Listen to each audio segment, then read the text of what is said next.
नमस्कार, मैं अमित आप सबका बहुत स्वागत करता हूं आपके अपने यूट्यूब चैनल सारथी ट्रेड पर। मेरा ये जो वीडियो है वो सिर्फ एक एजुकेशन के पर्पज से, मैं किसी भी तरह की कोई बाय और सेल की रिकमेंडेशन नहीं करता हूं। वैसे भी मेरा मोटो बस यही रहता है कि मैं आप सब लोगों को अच्छे से सिखा सकूं और इतना आप लोग क्या कि अपने घर के अंदर खुद से एक सेल्फ ट्रेडर बन सकें, इंडिपेंडेंट ट्रेडर बन सकें और अपनी ट्रेड खुद से मैनेज कर सकें। तो इसलिए मेरा मोटो यही है कि घर घर के अंदर एक ट्रेडर जरूर होना। इसका जो मेरा ये वीडियो है वो और किसी पे नहीं है, एक आईपीओ के ऊपर है। जैसे कि मैंने आप लोगों के साथ मैं आपको ज्यादातर आईपीओ का रिव्यू के बारे में बताता रहूंगा कि जो भी आईपीओ आता है मेरा काम बस यही होता है इसके अंदर कि मैं आपको उसकी डिटेल्स के बारे में बताऊं कि वो कैसा आईपीओ है, उसकी क्या फाइनेंशियल हेल्थ है, क्या कंपनी का प्रोफाइल है और क्या चीज उसके अंदर हमें आगे फ्यूचर प्लान देखने को मिल सकता है और क्या उसके अंदर हमारा रिस्क हो सकता है।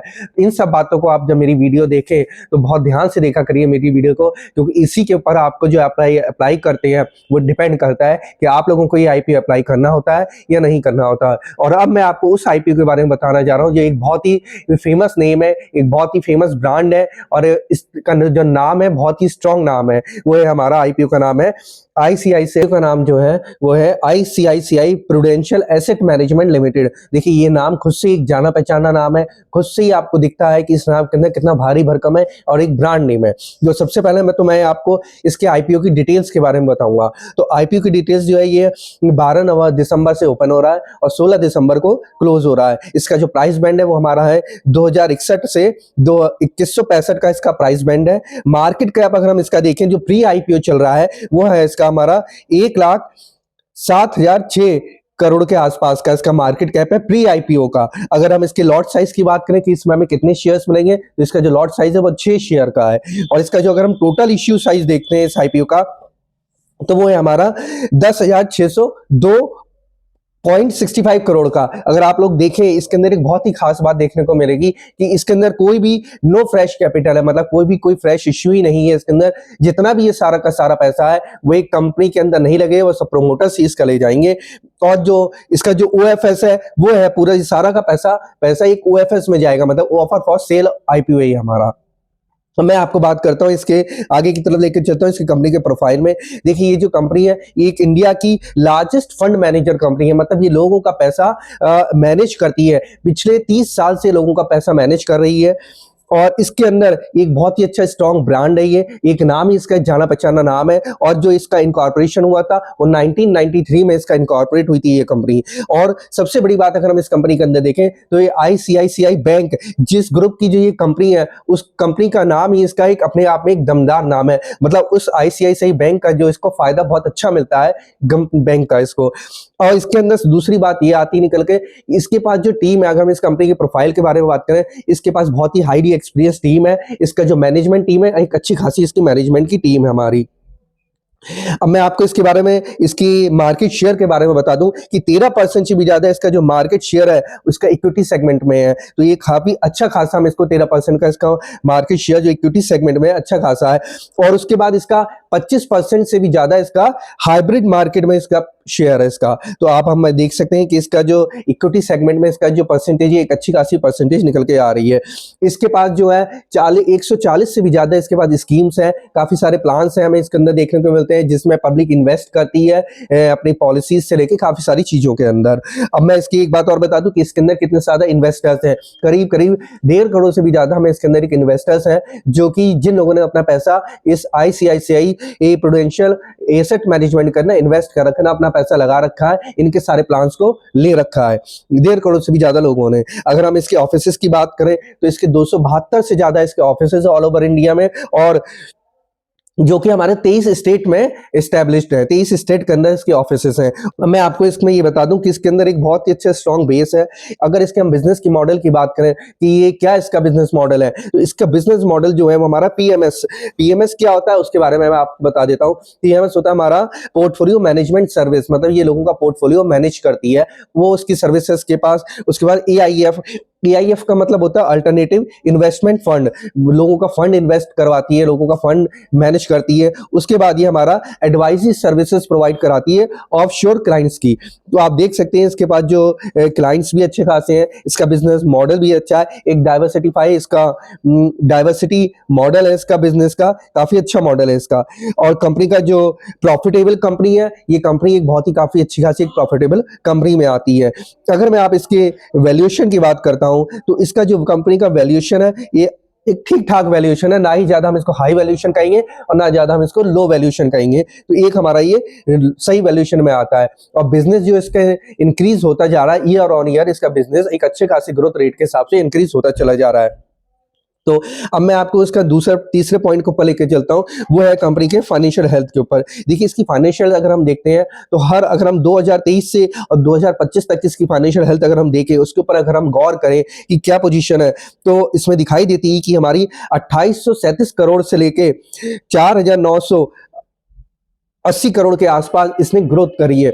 मतलब आप देख सकते हैं कि 2025-23 से 2025 में इनने अच्छी खासी ग्रोथ इसकी बढ़ती चली जा रही है इसके रेवेन्यू के अंदर। तो इसका जो रेवेन्यू प्रॉफिट है अच्छा खासा बढ़ रहा है। अगर मैं इसके नेट प्रॉफिट की बात करूं कि इसको नेट प्रॉफिट कितना हो रहा है, जो फाइनेंशियल अगर मैं 2023 में बात करूं तो उस वक्त इसका जो नेट प्रॉफिट निकल के आया था वो 1515 करोड़ का था। और अगर मैं 2023 के मुकाबले का 2025 का इसका फाइनेंशियल इसका नेट प्रॉफिट देख रहा हूं तो वो आ रहा हमारा 2651 करोड़ का, यानी कि इसका हमें ईयर ऑन ईयर इसमें ना हमें नेट प्रॉफिट के अंदर भी हमें एक ग्रोथ देखने को मिल रही है। तो अगर कंपनी के हम फाइनेंशियल हेल्थ की तरफ अगर देखते हैं तो एक इसमें अच्छा खासा इसके अंदर फाइनेंशियल हेल्थ है, अच्छी खासी ग्रोथ देखने को मिल रही है। आगे लोग फ्यूचर में इन्वेस्ट करने के लिए तैयार रहते हैं, अपना PIF में PMS में इन्वेस्ट करना चाहते हैं, AIF में इन्वेस्ट करना चाहते हैं। तो लोगों के पास इन्वेस्टमेंट के लिए इनके पास अच्छे खासे प्लान है जो ये लोगों को समझाते हैं। तो ओवरऑल अगर हम इसका व्यू करें तो इसकी फाइनेंशियल हेल्थ अच्छी है और कंपनी के आगे के फ्यूचर के प्लान्स भी काफी ज्यादा अच्छे चल रहे हैं। तो अब मैं आपको इसके अंदर सबसे लास्ट में बस एक ये बात और बताना चाहूंगा कि रिस्क, देखिए हमें कंपनी के फाइनेंस के बारे में देख लिया वो बहुत अच्छी है, कंपनी की डिटेल IPO डिटेल्स के बारे में देख लिया वो भी अच्छा है, वैल्यूएशन के बारे में देख लिया, इसका जो PE रेशियो है वो हमारा है 40.39 रेशियो के हिसाब से PE रेशियो है। अगर मैं इसके ROE की बात करूं, ROE क्या होता है, रिटर्न ऑन इक्विटी हम जिस पे कहते हैं, तो वो 86% से भी ज्यादा का इसका ROE इसको मिल रहा है। तो ये भी काफी अच्छा इसका फाइनेंशियल हेल्थ में इसको प्रॉफिट मिल रहा है। अब हम इसके अब रिस्क के ऊपर बात करते हैं। देखिए रिस्क देखना बहुत जरूरी होता है। जैसे कि हम पॉजिटिव इफेक्ट्स देखते हैं कि हम कोई भी चीज अगर अप्लाई करते हैं तो हमें इसके क्या क्या पॉजिटिव इफेक्ट्स मिलेंगे, उसी तरह से हमें इसके रिस्क माने कि नेगेटिव इफेक्ट्स भी जानना जरूरी होता है कि हमें क्या नेगेटिविटी मिलेगी इसके अंदर अगर इस IPO में अंदर जरा सा भी कुछ ऊपर नीचे होता है हमें अप्लाई करने के बाद, तो उसके रिस्क फैक्टर को भी हमें जानना बहुत जरूरी होता है। तो अगर मैं इसके रिस्क फैक्टर के ऊपर बात करूं तो सबसे बड़ा तो इसका रिस्क फैक्टर यही आता है निकल के इसके अंदर कि ये सारा का सारा पैसा OFS में, कंपनी के मतलब ग्रोथ के अंदर कोई पैसा नहीं लगेगा, सारा पैसा इसके जितना भी पैसा है ये OFS है, ऑफर फॉर सेल है। और इसके जो शेयर होल्डर्स हैं, एग्जिस्टिंग शेयर होल्डर्स हैं, वो भी अपने शेयर्स बेच रहे हैं। तो इस बात पे हमें ध्यान देना चाहिए कि क्या करना चाहिए हमें, इसके जो सेल करेंगे इसके एग्जिस्टिंग शेयर होल्डर्स। और दूसरी बात ये हमारी एक थर्ड पार्टी डिपेंडेंस है, थर्ड पार्टी के ऊपर इसका जो वर्किंग है वो डिपेंड रहता है। इसका हमारा इंडिया का MF पेनिट्रेशन जो है इसका वो बहुत ही लो चल रहा है, इस टाइम पे इसका लो चल रहा है इंडिया के अगर पेनिट्रेशन के हिसाब से अगर इसको हम देखें। कंपटीशन है जो हमें इसको देखना चाहिए कि इसका किससे इसका कंपटीशन होता है, क्योंकि कंपटीटर भी हमें देखने बहुत जरूरी होते हैं कि अगर हम कोई प्रोडक्ट अपना लॉन्च कर रहे हैं या हम कोई भी चीज अपना मार्केट में ला रहे हैं तो हमारा कॉम्पिटिटर कौन है, हम उसको बीट कर पाएंगे या नहीं कर पाएंगे। इसका जो कॉम्पिटिटर अगर मैं देखूं उसके नाम मैं आपको बता देता हूं, HDFC AMC ये इसका एक अच्छा खासा कॉम्पिटिटर है। उसके बाद UTI AMC भी एक अच्छा खासा कॉम्पिटिटर है इसका, निपॉन लाइफ एसेट मैनेजमेंट भी इसका है, आदित्य बिरला सन लाइफ ये भी इसका कॉम्पिटिटर है। तो इसके कॉम्पिटिटर एक अच्छे खासे कॉम्पिटिटर है, लेकिन उसके बाद भी कॉम्पिटिटर अच्छे खासे होने के बाद भी इस कंपनी ने एक अच्छी अपनी फाइनेंशियल हेल्थ को बरकरार रखा हुआ है, अपने कंपनी के प्रोफाइल को अच्छा बरकरार रखा है, काफी सारी स्कीम्स भी इसके पास है। और इसका जो SIP का जो इनफ्लो है वो ऑल टाइम हाई पे चल रहा है। अगर हम इन सब बातों को अगर ओवरऑल देखें तो ये कंपनी एक ओवरऑल अच्छी खासी कंपनी है। तो हमें अब आपको लोगों को डिसाइड करना है इस कंपनी में आप लोगों को अपना IPO के लिए अप्लाई करना है या इसे अवॉइड करना है। तो देखिए कंपनी की हेल्थ अच्छी है, फाइनेंशियल भी अच्छी है, इसके बारे में बता दिया मैंने। रिस्क कम ही है, ज्यादा रिस्क है, लेकिन नेगेटिव इफेक्ट भी हमें देखने पड़ते हैं, इसलिए मैं आप लोगों को कंपनी के रिस्क के बारे में बताता हूं।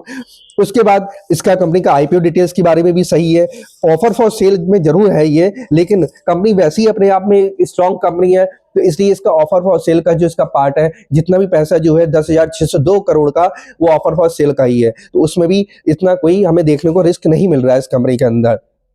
काफी पुरानी कंपनी है, 1993 में इनकॉर्पोरेट हो चुकी है, तो इन सब बातों से भी हमें देखने को मिल रहा है कि इसके अंदर कितने ज्यादा एक्सपीरियंस लोग हैं जो इस कंपनी को मैनेज कर रहे हैं। तो अब मैं आपको यही बता दूं, अब आप लोगों को खुद से डिसाइड करना है कि आप लोगों को इसके अंदर अप्लाई करना है या नहीं करना है। तो अगर मैं आप कोई भी अच्छा और आईपीओ आएगा, उस आईपीओ की जो भी आईपीओ आएगा, मैं ज्यादातर कोशिश यही करता हूं कि आपको सारे आईपीओ का रिव्यू दे सकूं, आप लोग उस रिव्यू को सुनकर अपना अलॉटमेंट अपना अप्लाई करें या ना करें, वो आपके ऊपर डिपेंड करता है। मेरी तरफ से कोई राय नहीं होती है कि मैं ये नहीं कहता हूं कि आप लोग इसको अप्लाई करिए या मत करिए, मैं सिर्फ आपको एक इसका रिव्यू देता हूं, कंपनी की फाइनेंशियल हेल्थ का, कंपनी के प्रोफाइल का और इसकी आईपीओ डिटेल का, और साथ में उसका जो रिस्क मैनेजमेंट और रिस्क होता है इस कंपनी का, उसके बारे में। तो अब आप लोग डिसाइड करिएगा, फिर मैं मिलता हूं आपको अपने किसी और नए आईपीओ के साथ, जो भी आएगा उसके पूरे रिव्यू के साथ। तब तक के लिए नमस्कार।